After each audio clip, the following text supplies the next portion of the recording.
Good morning, traders. How are you? It's the weekend, and I wanted to just talk about some various things, but they're all related to trading somehow. It's about life, and we really need to focus on what's really important in life. I have said sometimes that trading is the most difficult thing that I have ever done. And I've also said that people make it a lot more difficult than it needs to be, and it's really not that hard. Now, why are those two statements conflicting with each other? It's because of the lack of education. So if you wanted to perfect something in your life, the education is number one. I want to go back a little bit in my history. And the reason I'm doing this is because I wanted to be successful in life, but I didn't really know where that would lead. When I started trading in 1999, I was a gap trader and hitting it hard. And I was hitting it hard. And I was in and out of the market most of the day, typically in the morning and at close. And I would reinvest money also into properties. And as I continued to grow, I continued to meet people that were what I considered above me financially. And I continued to grow and grow and grow. And these people, had planes and helicopters and everything, and go to look at a lot or a housing project, or I would sit there and I was looking with a client in a neighborhood, and all of a sudden I see my friend drop down in an area in a helicopter. That wasn't unusual. As I continued to grow as a person and grow financially, I started to get into construction and homes and real estate and just a lot of different things in life. And one of the homes that I had sold, close to like $500,000 back in 2000, I actually sold it to a guy that, well, let me get into the story. So I had it for sale by owner, and I sold it. And I went to the guy's house, and I walked in his office, and his whole office was painted orange. I'm like, who the hell would paint their office orange? And I said, I have to ask you, what's going on with the orange office? And he said, you know that the movie Fast and the Furious? And I said, yeah. He goes, well, the orange car? I said, yeah. He goes, that's my car. I said, no shit. He goes, yeah. He goes, I have a performance shop and I build these cars for the Fast and Furious. I'm like, damn, maybe I should have asked more. That's being greedy, right? But the point is, you never know who you're dealing with, right? So the guy that owned that orange car and actually had the performance company to build these cars, had a relationship with the producers on the Fast and Furious. So it's a small world, right? So as I continued to grow, I financially and mentally, I ran into some other people, and I ran into a guy named Kirby Knudsen. It was his name back then, Kirby Knudsen. And he was a collegiate basketball referee, and one of the best from what I'm told. And he was out at this nice club, right? And I was building some stuff and doing some things and making money. And he says, hey, Rich, he says, I want to invite you to a little gathering, a women's PGA tournament, and we're going to have a fundraiser, right? And you do stocks and all this stuff. He goes, you'd be great at it. And it's a blind auction. Come on over. We'll just go ahead and invite you over to this blind auction. Well, I couldn't get in the club. I couldn't get inside the gates. It's a Lyle Anderson golf club, right? And the memberships back then were $100,000 buy-in. Or you can buy a lot, which is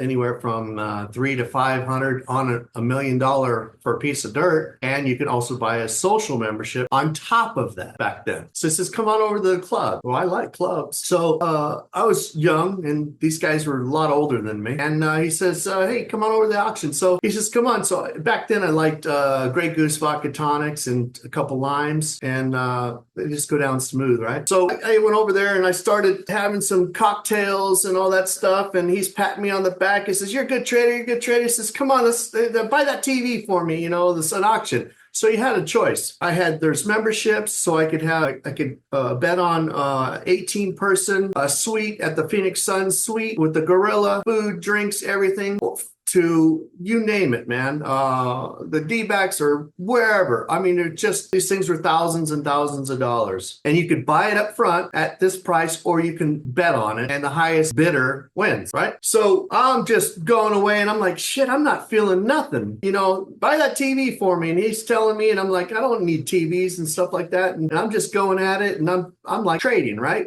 from one subject to the next, and I'm not getting filled on anything. And I'm like, this is full of shit. So about an hour later, he pats me on the back and says, hey, Rich, he says, why don't you go up there and see what you got? And I go, what do you mean what I got? He told me, I mean, I didn't get anything. And the computer said, you know, it would have told me that I got something. So he walks me up. I walk up to this booth and they said, wow, you did really good. I'm like, what do you mean I did really good? They go, yeah, you got everything you bid on. I'm like, what? Where's my drink, man? What do you mean I got everything I bid on? Yeah, you got everything you bid on. I go, well, what's the tab on that? They go, it's $22,000. I'm like, what? 22 grand? I looked at Kirby and go, what the fuck? What is this donation? So $22,000 of bidding that night. That was an accident, right? But yeah, I lived it, man. I lived it. And so anyways, these guys, I mean, they were cool. They were very wealthy people. You know, it wasn't about the money, but they were just very, very genuine people to be around. You know what I mean? And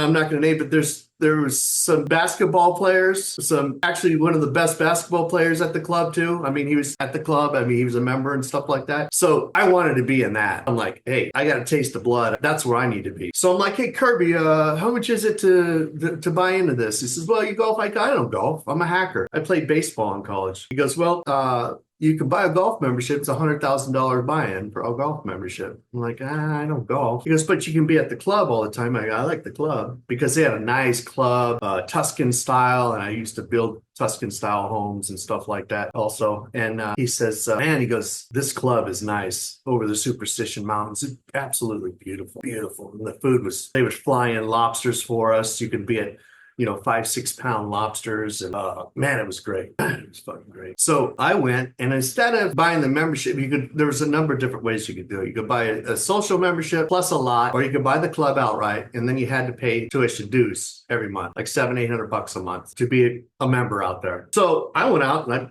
bought a lot. Location number 5, I bought a lot. And I say no bullshit because I'm giving you information. Location number 5, I bought a lot. I think it was like $250,000 or $225,000. So I bought a lot. And then inside one of the pristine areas in there, and as the land went up, I mean, there was $1 million pieces of dirt lot. But the guy that I bought a lot from, he was like Dr. Seuss, with the hat. And he always wore these different hats and socks and up to past his knees and going to the bar, and he had this laugh that was just contagious, right? And in his house, he had this was right next to my lot. In his house, he had a king's throne for a shitter, right? And above the throne, he had a antique chandelier from a well-known whorehouse. I mean, it just cost thousands. I mean, ungodly amount of money. These guys had just ungodly amount of money. It was sick. They didn't go around and flaunt it. They were normal people. They weren't on the internet flashing all this money like, oh, I'm a king and the queen, right? So back then they didn't have YouTube and stuff like that. But you get what I'm saying, right? Don't follow the money. Just because something looks like someone's successful doesn't mean they're successful. Okay. So I bought the lot and then a social membership, and it cost me more than just buying the outright golf membership. So I had the golf membership, basically. And it was worth $100,000. And you could actually sell that membership, but not for profit, right? So you could sell the membership not for profit, but the club would have to sell 3 memberships before the next person in line to sell their membership would be up to sell it. And but man, what a freaking great time that was. So the point is I lost freaking more money from gold diggers. Listen, I've lost more money from gold diggers than people are posting on the internet. So when someone goes up there and first thing they say, I'm a multi-million-dollar trader and blah, blah, blah. Who gives a shit? You're a multi-million-dollar trader. What is that supposed to mean? Think about it. Is it the same person that goes to a baseball game that can't swing his way out of a paper bag with a bat, has all of this stuff on, and nice hat and jerseys lined up and batting glove hanging out of the pocket and the most valuable bat around, but he sits on the bench, right? There's some people on the internet the same way. The reason trading is hard, there's 2 different ways to look at it. I've said it's one of the hardest things I've ever done, but I didn't elaborate on that because I've traded stocks, options, currencies. Currencies are a mess. It's a mess. And for the risk and reward, it's not that great. To me, it's not that great. It's my opinion. But all of these things futures indices, all of these things, it doesn't matter as long as you know how to follow the chart. So trading can be the hardest thing in the world to do until that light bulb goes off, they say, right? That's what people say. And then a light bulb goes off and then they become profitable and profitable and profitable, right? The problem is the lack of education. It's the education that sucks. So if you have poor education and you're following people that are actually talking about money versus a skill, think about it. They're talking about money versus a skill. That's going to be hard for you. That's going to be the hardest thing you ever done in your life. I say always think logically, right? If you're following someone or you take a course or you have a mentorship, that's someone that truly knows how to navigate through the market. Do you think your ability to trade and to reach your goals will come sooner than later? That's for you to decide. But if you can't think logically and you don't have common sense, this is not going to work for you. Oh, let me get back to this bar issue with this club. So anyways, I hate to change the subject, but I just turned to the right and I saw a bottle of King Louis. King Louis the 13th. Here's the little thing they gave me. King Louis the 13, right? It's a little book where it comes from. If you haven't had King Louis the 13 cognac, I don't know if it'll show up. But anyways, you get it right inside. Here's the bottle here. Let me see. There we go. That bottle's empty. King Louis the 13th. It's not a cheap cognac. It's not a cheap cognac. Back then they were selling it, I think, $200 or $300 a shot. They gave me that bottle. Put it right there. They gave me that empty bottle. The guy came over and said, Rich? I said, what? He says, oh, no, Mr. Walden. Mr. Walden said, no. Not only no, but hell no. You don't say it and you don't call me Mr. Walden. No, that's not who I am. I am just like you. Traders, I am just like you. I'm no better than you. I don't feel that I'm better than you, okay? I've had companies, people say, oh, boss, you're this. No. No. I'm not the boss. I'm just like you. We're working together. We must work together, okay? There is no ranking where I'm at. That's not how that works, okay? So he came over and said, oh, Mr. Watson, no, you know not to do that. All right, well, Rich, he says, I'm going to give you this bottle. I said, really? He said, yeah. He said, that bottle's valuable on the internet, or whatever. If it's empty or whatever, it's hand woven. And he says, you probably bought 99% of the stuff inside of it. And I'm not a drinker, like a heavy drinker or anything like that. I'll have a drink every once in a while. And I don't remember the last time I did have a drink. But the point is, when golfers would come in, right? I'm a hacker. I'm not a golfer. If I admit I can't do something, I'm going to fucking tell you. I swing like a baseball bat on that little golf ball. And I think I'm going to just smash the living shit out of this thing, and it might dribble, but not really dribble, but I'll hit the hell out of it. But I don't have the skill to know exactly where that thing's going. That's not good. So golfers would come in around lunchtime and I'd go out there and eat lunch because in Gold Canyon, it was a lot of places to eat, man. Beautiful out there, but it was a lot of places to eat. So what I did, I spent money up front so I could be at the club. And it was more of a prestige thing versus, golfing or where you wanted to live. All that crap. No, I just like good food, right? So golfers would come in and they sit at the table and there'd be 4 or 5 of them there and they're getting ready to leave. And I'd wave the waiter over and say, hey, listen, he or she, and I'd say, hey, load them up. What do you want, Rich? I said, King Louis, give King Louis to all of them. Don't tell them where it's coming from. Okay, sir.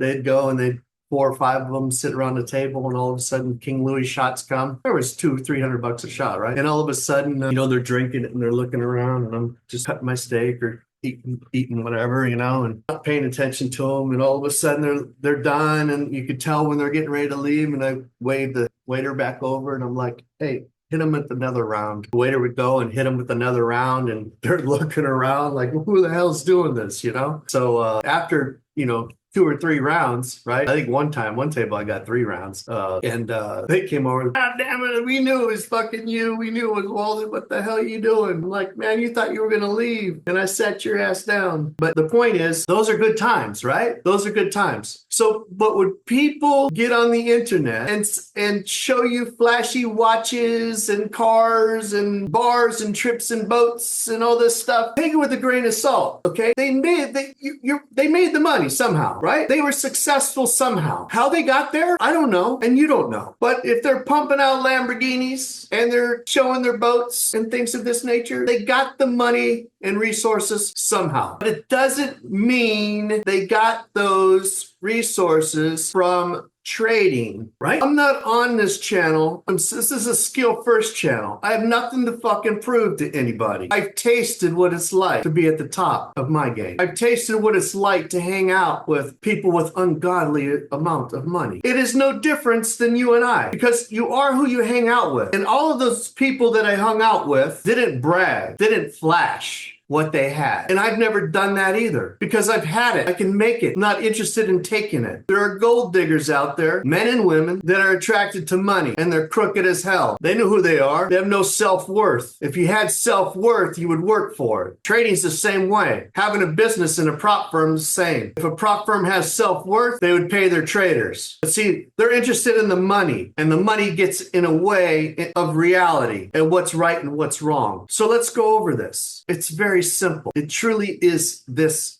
simple. Trader number one follows a gambler. Trader number one learns how to gamble. Trader number one is learning support and resistance. Trader number one is told to take the zones when price bounces at the zone. Some weird shit. Trader number one continues to go down this gambling path. And what happens 3 or 4 years later? They start to increase and perfect in their own mind how to gamble. Think about this. No one says you can't be eventually profitable gambling. What are the odds of being profitable gambling? Do you have continuous money coming in cash flow from a signals group, from an educational program, from anything? Do you have that continuous cash flow coming in? Because if you did, the gambling trader can hit home runs every once in a while. Have you ever heard of someone saying they take one account times 10? They take a $50,000 account to 100,000, and they've done it 4 or 5 different times, and they keep doing it. Well, where do they get the $50,000 from? They're not getting the $50,000 from their own winnings, being good in the market. They're getting the $50,000 from paid education and a signals group. Because once you commingle the funds, it's all one. I can bet you, and I'm not a betting man, but if I was, that those funds are commingled. Those funds are not from only a trading history. The funds are intertwined together. Think about it. Trader number two, no skill whatsoever. Trader number one, 10 years, still not profitable. Trader number two, no skill whatsoever. Meets someone he or she trusts in education to mentor them. Whether their mentor has an edge or not, who knows? I wouldn't suggest just buying a course. It's my opinion. Don't buy a course and read a book. It's not going to do anything for you. If you cannot have a mentorship, a one-on-one coach or a group coach, I feel it's worthless. It's my opinion. It's worthless. So quit buying courses would be my suggestion. And then find someone that you like and you think that they know what the hell they're doing. So trader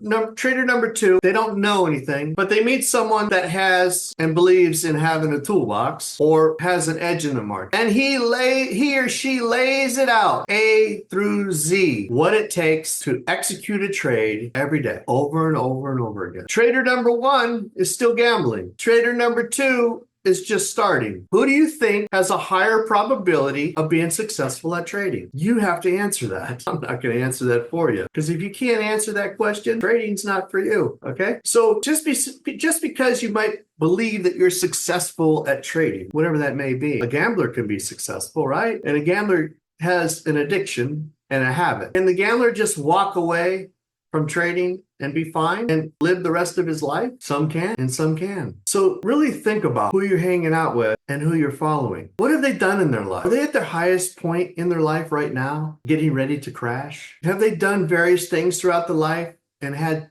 been successful in everything that they've done? There's someone born every day that is stronger, faster, smarter than us. And you must be a lifetime student, because that is the only way you grow. If you're not a lifetime student and you think you fucking know it all, and you think you're the best, you're not going to make it. If you want to be the best, you're not going to make it. Be your best. And wherever you fit in is where you fit in. Be your best. Everyone has a different ability. Everyone has disabilities also. And we must respect those that have disabilities too, because I knew a lot of people that had intellectual disabilities. And let me explain something. Those people and those adults worked harder than anyone I've ever seen in my life. I gave back to the community. I gave back to the community where I had like 70 intellectual disabled people on my caseload. I didn't do it for the money. And for anyone that understands and know the time it takes and the passion you must have to care for the intellectually disabled people understands what I'm saying. I had audits every year. I did it for 3 years to get back to the community, making pennies on the dollar. Pennies on the dollar. And the stuff that I saw, man, whew, it was an eye-opener. I got 100% on my audits. I had double the caseloads. I had 70 individuals on my caseload, adults. The caseload was like 35 to 40. I had double. And the reason I had double is the same reason Apex raises my shit, because I can handle it. Apex is different than giving back to the community for the intellectually disabled adults and children. Remember this. Why are you here today? What is your purpose? I am trying to give back to the community. I don't need the money. This is a hobby for me. It's a passion, but I'm not going to give out my edge for free, but I know the value. And to me, and what I've been told, it's cheap. That's someone else's opinion. But I'm not going to go on YouTube and teach people how to trade. And then they turn around and say, oh, yes, I knew this shit. What I do in my mentorship is I walk you through and I ask you, have you ever heard of this? Oh, yeah, I've heard this. I've seen this. Yeah, I see that on YouTube or whatever. You tell me about that.